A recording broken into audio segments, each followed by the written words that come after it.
I believe it was Dr. Mark Sharona from whom I first heard the phrase, "It is nearly impossible to be disillusioned unless first you were under an illusion to begin with." Let that sink in for a second. It is impossible to be disillusioned unless first you were under an illusion to begin with.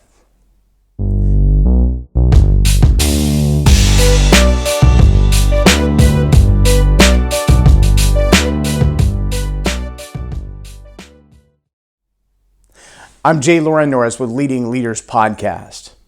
And I just want to ask you the question, have you been duped? Have you been lied to? Have you been deceived?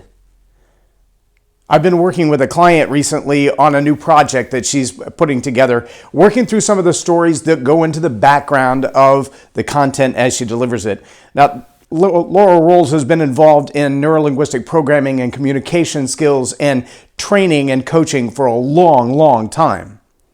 She understands how the mind works and how communication works, and what we're really doing is fleshing out how this product will be delivered to the audience. But one of the areas of this 4D connection process that we're working on for her presentation and her product includes discovery.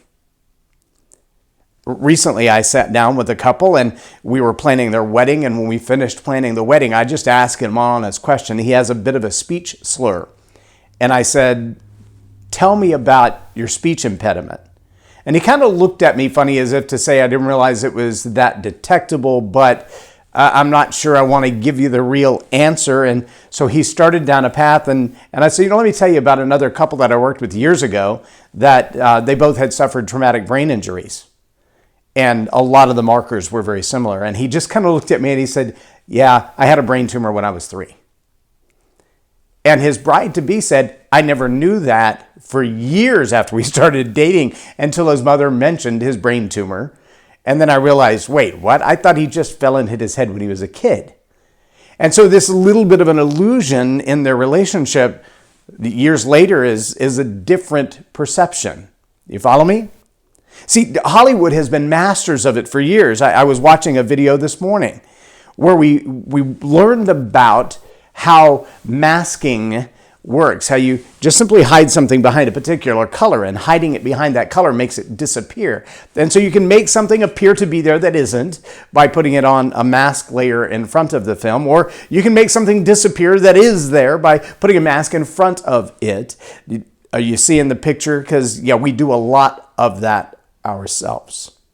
Sometimes we look in the mirror and we kind of have a mask over that part of us we don't want to see, or in a relationship we hide those things that we think others don't need to know. There's an event coming up in October called The Gathering of Eagles. It'll be in Branson, Missouri. I'm not sure if I'm going to get to go this year or not because of other schedule conflicts, but I can tell you every year that I've gone, there's a whole lot of unmasking. I mean, it's some of the most intense training I've ever been a part of.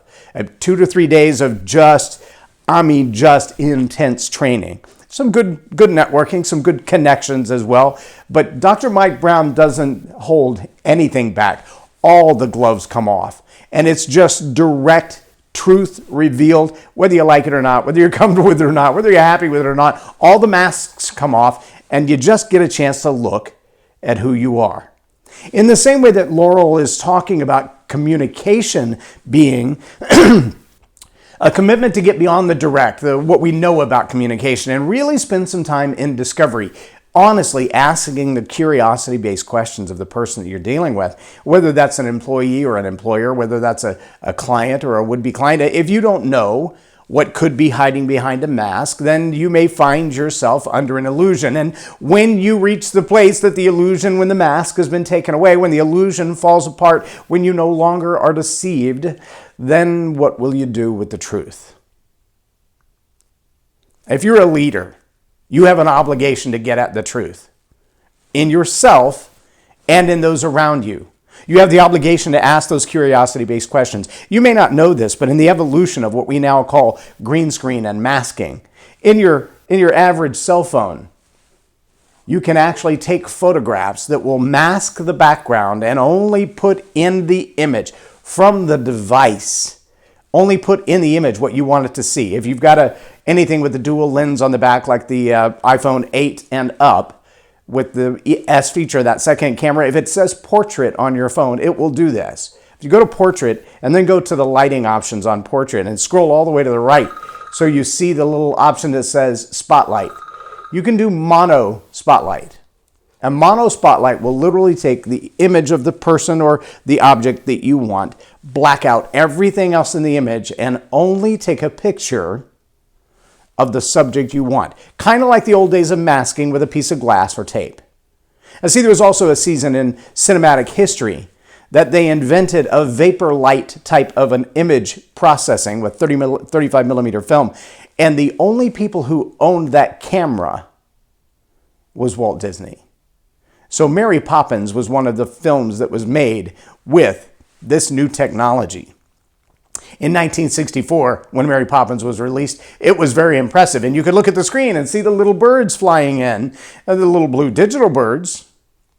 You could see the things moving in the background as they danced around on the screen. It was very impressive for 1964. It was a whole new world of technology. Now you can do it with your cell phone. Here's my point. I recently watched a very quick expose on AI digital voicing, where they took just a sample of Seth Rogen's voice and then created a construct of a speech with a series of words and sentences and phrases that he would never say. But it was almost impossible to tell that it wasn't him. And the only way that you would know that it wasn't him is to know his character, his belief system, his values to begin with, because it sounded just like him. See, if you think you've been under an illusion before, if you think perhaps you've been deceived by someone who was trying to hide things from you, understand the technology we live in today makes it even more possible for someone to intentionally deceive you. And it may not be little blue digital birds on the screen, and it may not be a story that, it's somewhat irrelevant over a period of time. It may be something much more significant. But if you want to get at the truth as a leader, ask curiosity-based questions of the people that you're dealing with, and make sure that you're informed and not under an illusion. And if you get a chance, get to Gathering of Eagles in Branson, Missouri at the end of October, and get exposed to some truth that maybe you've even been hiding yourself from. I promise you, it's worth the trip. Not to mention the Chateau on the Lake is a beautiful place to be and a nice place to stay, and the deal they've worked out to stay there is incredible. I'm just saying. If you feel like you've been living under an illusion, you may soon find yourself disillusioned. And the only way to not be disillusioned is don't allow yourself to be under an illusion to begin with. I'm Loren Norris with Leading Leaders Podcast for Tell It Like It Is TV. Have a blessed day.